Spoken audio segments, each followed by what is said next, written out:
Hello, YouTube. Well, this is my first video. It's going to be as awkward as it needs to be. I need to get it out there. I had been toying with the idea of creating my own YouTube channel for a while now, and I think there were so many reasons as to why I shouldn't. I'm trying to keep this as a conversation with hopefully whoever dares to or wants to listen. I shouldn't say dare because I don't want this to be a dare. I want this to be a pleasure for you to join along the conversation. Among the topics that I really care about, I would say entrepreneurship, especially what it has to do with individuals identifying as female. It's not that I have anything against men. It's just that, we've talked about men and sort of their rightful kind of space that they occupy, but I think still not enough is being said about women, which is actually another twofold as to why I wanted to create this channel. So there are a few female entrepreneurs that I love to watch and follow on social media, whether it's Instagram, Twitter, or YouTube, but I just found that they were so far and few in between. And again, I have to say there is a ton of there's this big movement of influencers and product review, product unpackaging and things like that, which I find that super difficult to do. So hats off to anyone that's, making a living of sort of entertaining YouTube goers for that. But I really wanted something that I could identify to. There is this amazing business entrepreneur, female founder out of Vancouver. Her name is Karen Bond. I'll put a link in my video so that you can check her out. And I followed her. She's probably had her channel for maybe 6-7 years or so. Anyways, you should definitely check her out. And you know what, I think she's the one I can relate to the most, because there are a lot of men out there. There's like Gary Vee, there is a bunch of other motivators and whatnot, coaches. But again, if you identify as male, then it's, I think, a little bit easier. I find that women, and not again to generalize or to victimize us, but we deal with so many things, right? And one of, I think, the items that doesn't get taken into consideration often enough are hormones. I mean, I don't know about you, but I can go through like 10 different sort of moods within one day, if that's not like 20, right? So yeah, there's a meme that circulates on Instagram that's like me and my 20 personalities. Yeah, that's kind of me on a day-to-day. And it's not to say that that makes me a bad person or not good enough or anything like that, but I have to live with that. And for those of you that identify, we have to live with that. We have to find ways and means to go on from a day-to-day and work on self-esteem, work on self-confidence, and not be subjected to imposter syndrome or, feeling like we're a fraud. And those are thoughts that I deal with on a day-to-day. And so I wanted to have this YouTube channel as sort of a safe place to kind of talk about these things. And so what I said at the beginning of this video is I truly want this to become a conversation. I really want to eventually be able to invite people that are meaningful, that have substantial sort of value, I guess, content to add to the conversation here, and to ultimately make us feel less alone as female in business. So that was one of the things. So entrepreneurship, obviously, I feel like I've stated that enough. It's a huge passionate project for me. I'll talk a bit more about what I do for a living, but I'll leave that to the end because that's not really sort of the core as to why I'm starting this YouTube channel. Other passion, animals. I love animals. I love dogs, all dogs. I love cats. I think I grew up with the notion that they didn't like me, but it seems that now anywhere I go, if someone has a cat or anything, they usually, just come and love my company, which is awesome. I love them so much. And I always used to feel kind of awkward that, they didn't feel the same way. Animals, I have a beautiful German Shepherd. He's going to be 4 this year in November. And so it's kind of that bittersweet thing. He's still very young, but I'm just like already thinking, I don't know what I would do if I didn't have him, essentially. Other than that, I'm really passionate about sports. I love running. I love cycling. I have a bike and a spin bike at home that has kept me as sane as possible during these crazy 18 to 24 months that we've all gone through here. And that's pretty much it. And I love going on walks with my dog. That's kind of my go-to for thinking about sort of business strategy, about new projects that I want to take on, or angles. How do I want to approach something that's kind of bothering me or been a bugger a bit? So that's kind of interlacing with all my different passions. I also love arts. I suck at art. I know we're not supposed to say that, but let's just say painting and drawing does not come to me naturally. It is definitely a creative process in itself, meaning that whatever I see on a drawing is probably not what, what anything should look like. But that's just my own way of sort of putting pen to paper and just sort of putting a paintbrush to a canvas and kind of trying to bring my vision into life. But that's a great parallel because, and I touched on that on hopefully other videos, is our perception of what something should be and how it reflects in real life, right? So I've always struggled with that. I don't know if any of you have had those art classes where you'd have the teacher sort of put the main piece of art for everyone to inspire themselves from, or even those wine nights, right? The wine and paint nights where you get the model of what needs to be painted, and then you're supposed to sort of reproduce that on your own canvas. Well, I've always struggled so badly with that. And it always seemed to me like, how is it that my eyes can see something, but that my hands cannot reproduce, or my body isn't able to translate that onto the canvas properly? And really what I've come to get comfortable with, or just okay with, I should say, right, is that that's just my way of seeing things, right? And it's also, so I guess the lesson behind that is our perception of things is our own, right? It's our own to be fabricated, to be made. And so that's my dog rumbling. So it is our own perception that creates our value, that creates our uniqueness, and that's what we should use to sort of paint our canvas, or life canvas, I should say, right? So that kind of rounds up a bit the passions. I have so many other ones, and I think being in my mid-30s, I'm trying to not limit myself. So I don't want to label myself as to, I shouldn't try this because I'm not going to be good at it, or I've tried it, I'm not good at it, I shouldn't do it anymore. I really want to just be able to do whatever I want. I do not want to have to stay in my lane, and sky's the limit ultimately. What am I hoping to accomplish with this channel?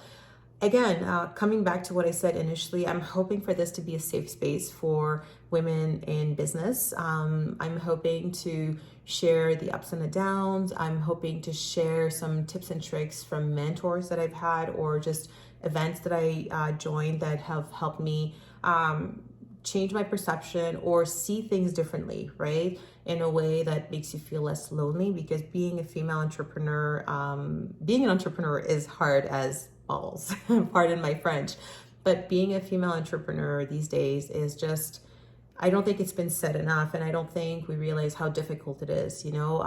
Topics that I want to share with you guys in the next few weeks, few months would be about, VC, getting financing through venture capitalist firms, right? Or getting that visibility so that your startup as a female entrepreneur gets added eyes on it, and hopefully then it could facilitate how likely you are to get financing to put your idea to test, right? I think it's been said over and over again, men, whether it's in a VC situation or when you're applying for a job, men when they apply for a position, they're seen in a perspective of what is their potential, what are they capable of, whereas women are often assessed as, okay, what's her experience been so far? It's not like a woman saying, oh, well, you know what, she's done this and this, I can see how she could do that, right? And I think it's twofold. It goes both ways, in the sense that I think women, and that's been documented, it's been proven, and it's been told by so many other speakers here on various social media outlets, women tend to apply for positions they really think they check 9 out of 10 boxes, right? So I'm not reinventing the wheel, I'm not saying anything new. And I think it's kind of, how do we change that sort of conversation, right? So hopefully bringing tips on, as a startup, what are your tools for VC financing? How do you go about building a business case that, will attract more eyes on it? And what are other programs and incentives across Canada? Oh, and I forgot to mention, I am based out of Calgary, Alberta in Canada, beautiful Canada, near the Rockies. And my goal is really to touch on Canadian programming. We're lucky enough in Canada that, we're not as big and widespread as the US are with your 50 independent states. Whereas we have a few provinces and then territories. So it's much easier to keep track of all the different incentives, subsidies, grants, and whatnot. So I will be more than happy to share on that. Wanted to touch a bit on my background personally. So I am the owner and co-founder of 3 businesses. Sorry, I'm the sole founder of one business that is in regulatory compliance. I'll touch on that. If you want to hear more about that, actually, about the regulatory compliance business, please let me know and I'll share about that in another YouTube video.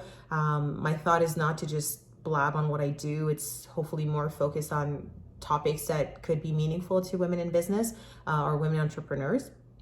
So I own and have founded one business and then co-founder and co-owner of 2 other businesses. One of them is in education. The other one is within the CPG, consumer packaged goods industry.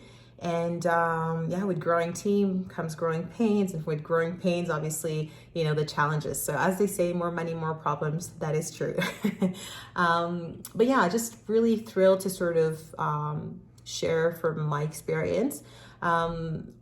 Apart from co-owning businesses, I also am part of the Trade Accelerator program. So it's a Canadian-wide run program. I mostly work with the Alberta-based ones. So they have 3 different cities out of which they operate. They have the Edmonton, I believe, the Calgary, Red Deer, and I think Lethbridge actually. So that's 4 cities. It's a program that is awesome for Canadian companies. As I said, this program is available in every province, but the one that I'm more invested with is the Alberta one. Although I will start presenting onto the Ontario. I think it's going to be I don't know if it's the Burlington one or which one it's going to be, Mississauga maybe, I'm not sure. Anyways, more on that if you want to know more. But the purpose of the TAP, Trade Accelerator program, it's a freaking amazing resource. So if you are at a stage where you're maybe generating $100,000 plus of revenue, I would strongly recommend getting in touch with them. I will put the link in my video as well, just in case you're wanting to get in touch with them yourself. But other than that, I can facilitate introductions. I don't get anything out of it. It's really what the program is about is it kind of gives you an accelerated approach to knowing how to cross your T's, dot your I's, everything you need in a nutshell to sort of prep your business to export.